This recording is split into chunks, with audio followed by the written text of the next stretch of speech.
इलाही भेद के हवाला से हज़ार साला बादशाही की ज़ियाफ़त के बारे में the supper of millennium kingdom आज ये नहायत आम तालीम दी जाएगी कि खुदा का बेटा कलीसिया को, दुल्हन को, ब्राइड को लेने आ रहा है। और 19वां बाप मुकाशवा के अंदर तालीम लिखी है कि बरा की शादी आ पहुंची, उसकी बीवी ने अपने आप को तैयार कर लिया और उसको महीन कतानी लिबास पहनने का इख्तियार बख्शा गया, जिससे रासबाजी के काम मुराद हैं। लिख मुबारक है वो जो बरा की शादी की ज़ियाफ़त में बुलाए गए। तो इस सफ़र के अंदर जो मिलेनियम किंगडम का सफ़र होगा, इसमें जो बुलाए गए हैं, लिखा वो मुबारक है और लिखा लिख ये बातें सच और बरहक हैं।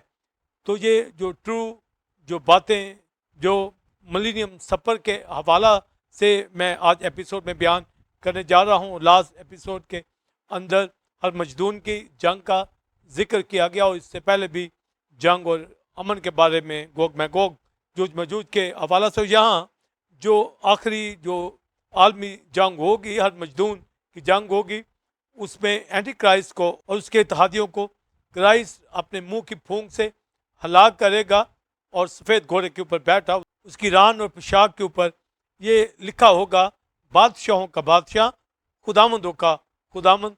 तो वो कलीसिया को लेने के लिए आ रहा। तो हर मजदून की एक दिन की जंग, ये फाइनल एंटी क्राइस्ट उसके इत्तेहादियों की शिकस्त होगी। और साथ ही कलीसिया मुर्दों में से जो बिलीवर जिनकी डेथ हो चुकी है, वो फर्स्ट रिजरेक्शन में जी उठेंगे और जो जिंदा होंगे ये मिलकर रैप्चर होंगे और यीशु मसीह का इस्तकबाल करेंगे। तो ये पोस्ट रेवलेशन रैप्चर कहलाता है, यानी जो इज़र सानी का पीरियड 3.5 साल के, उसके बाद यीशु मसीह की आमद होगी, सेकंड कमिंग। और उसी एक रोज़ के अंदर जो 7वां प्याला हर मजदून उस जंग के ऊपर उंडेला जाएगा, जलजला आएगा, शहर के अंदर जलजला आएगा और 3 हिस्सों में ये तकसीम होगा। और उस पहाड़ के ऊपर यानी कोई जैतून के ऊपर खुदा का बेटा क्राइस्ट आकर उतरेगा, आधा मशरक की तरफ और आधा मगरब की तरफ सिरक जाएगा और यरूशलेम के अंदर खुदा तख्त लगाकर अब्दुल बादशाही करेगा। और वहाँ पर ही टेम्पल ऑफ इज़ीकियल जो है वो तामीर होगी, जहाँ उन दिनों में हो चुकी होगी।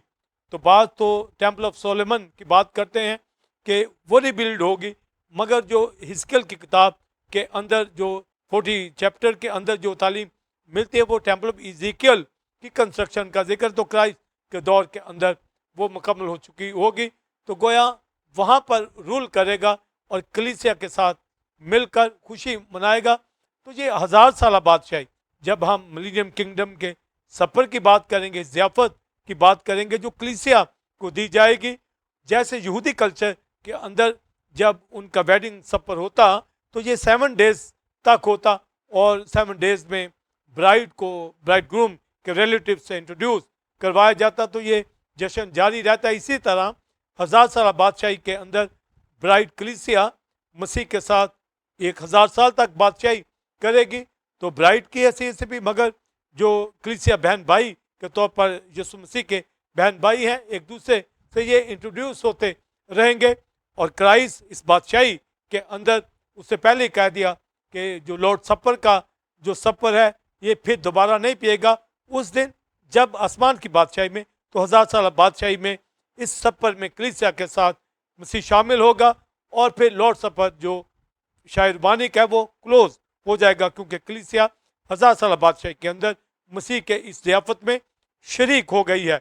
तो मिलेनियम ये लैटिन वर्ड है, माइल जिसका मतलब 1000 है और अनम जिसका मतलब है ईयर्स, यानी 1000 साल का। तो 1000 साल बादशाही मिलेनियम किंगडम, ये मुकाशवा 20 बाब के अंदर, यसाया 65 चैप्टर के अंदर, यसाया 11 चैप्टर के अंदर ये सारी तालीम 1000 साल बादशाही की हमें मिलती है।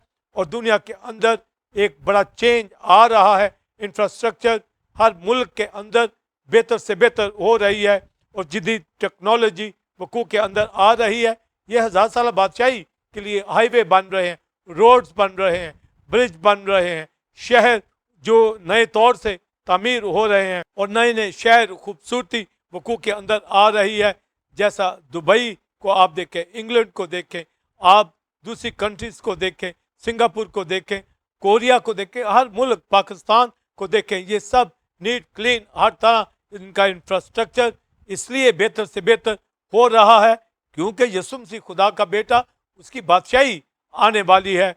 तो मिलेनियम किंगडम का बिलीवर्स हमें भरपूर पता होना चाहिए कि आज कलीसियाएं अगर दुख उठा रही हैं, ये जंगें हो रही हैं, मगर खुदा का बेटा आने वाला है, इन दुखों से रिहाई दे देगा और वो प्रिंस ऑफ पीस कलीसिया को ज़ियाफत देगा और ये 1000 साल बादशाही तक ये ज़ियाफत चलती रहेगी, यानी पीस के अंदर कलीसिया रहेगी। और जब हम अमन की बात करते हैं, इंफ्रास्ट्रक्चर की बात करते हैं, तो यशायाह की किताब के अंदर और यशायाह 32वें बाब के अंदर कि वो सलामती के काशानों के अंदर रहेंगे, घर बनाएंगे, ताकिस्तान लगाएंगे, उनके मेवे खाएंगे।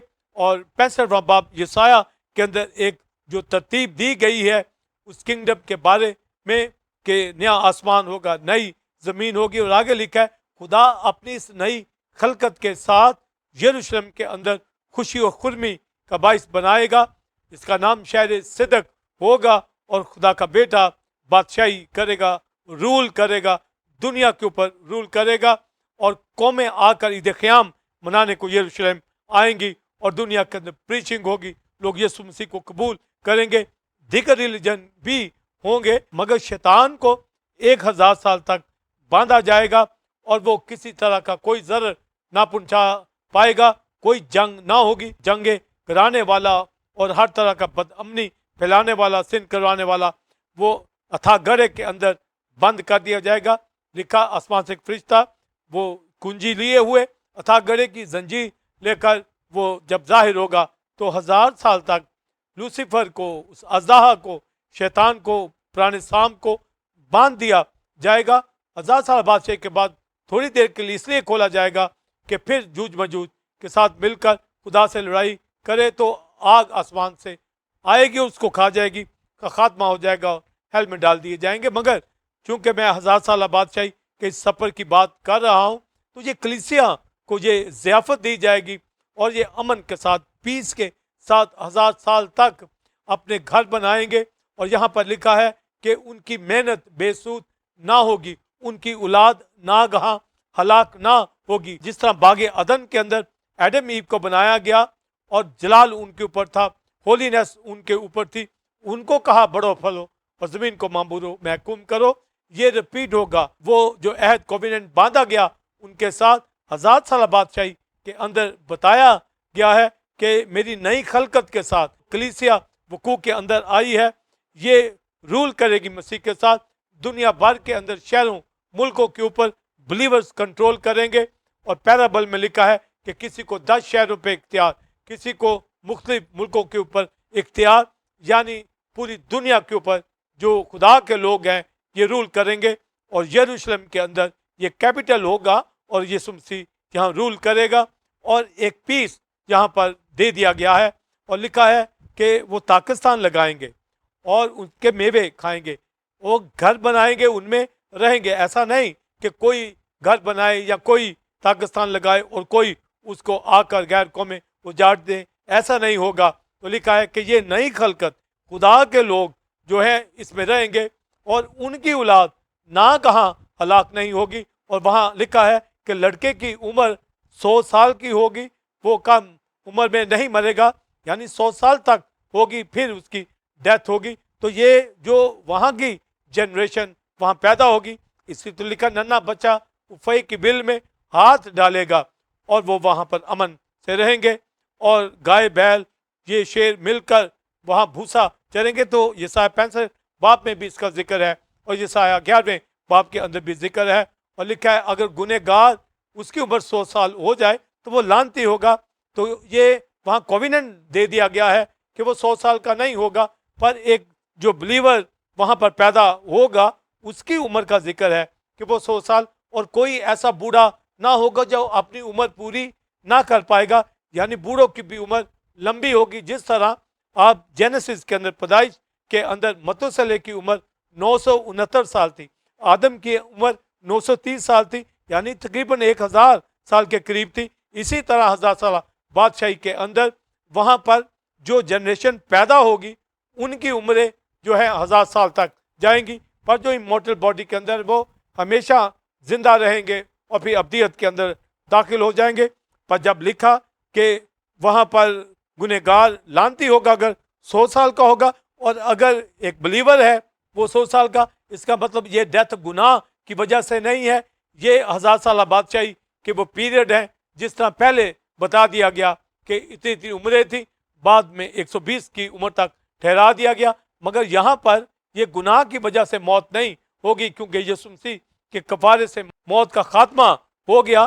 तो ये जो डेथ है एक वहाँ पर एक एज पीरियड रखी जाएगी, यानी बूढ़ा भी लंबी उम्र पाएगा, और अगर कोई यंग है तो वो 100 साल का कम कम होकर ही मरेगा। मगर ये भी जिंदा होंगे जब अदालत होगी। तो लिखा है कि बाज हयात अब्दी के लिए, बाज जिल्लत अब्दी के लिए, तो जजमेंट तो होगी। मगर खुदा का बेटा कलीसिया को 1000 साल बादशाही के अंदर ज़ियाफत देगा, और दुनिया जो कस्बी कहलाती है हैवान के ऊपर सवार है, एंटीक्राइस्ट के ऊपर, बड़ा शहर बाबल, वो शहर जो आज दुनिया के ऊपर रूल करता है, दुनियादारी जिनके अंदर है, इनकी ज़ियाफत भी होगी हर मजदून के अंदर। और लिखा है कि एक फरिश्ता सूरज के ऊपर खड़ा वो आवाज़ देता है हवा के परिंदों को, वल्चर्स को, दीगर जानवरों को कि आए वो इस ज़ियाफत में। उन परिंदों को ये ज़ियाफत, ये दावत दी जाएगी कि उनका गोश्त खाएं, पर ईमानदार कलीसियाएं ये अब तक ये खुदा के साथ रहेंगे। 1000 साल बादशाही के अंदर उनको ये सफर दिया जाएगा, ये ज़ियाफत दी जाएगी, वो अमन अमान के साथ रहेंगे, मेहनत बेसूद ना होगी, यानी उनकी जॉब, बिजनेस, घर, हर चीज़ जैसे दुनिया के अंदर दीगर कौमें भी होंगी, उनकी नस्लें भी बढ़ रही होंगी, उनके पास मौका होगा कि यीशु मसीह को कबूल करें। और खुदा के खादिम यरूशलेम से, हर जगह से, यहूदियों में से, गैर कौमों में से जो कलीसिया बनी और रैप्चर होकर 1000 साल बादशाही के अंदर रूल करेगी मसीह के साथ, ये सारी दुनिया में फैल जाएंगी। वो कौमें आएंगी, आकर यरूशलेम में ईद क़याम मनाएंगी, वो कहेंगी कि हम तुम्हारे साथ जाएंगे। ये एक अमन पूरी तौर से दुनिया के अंदर जारी होगा।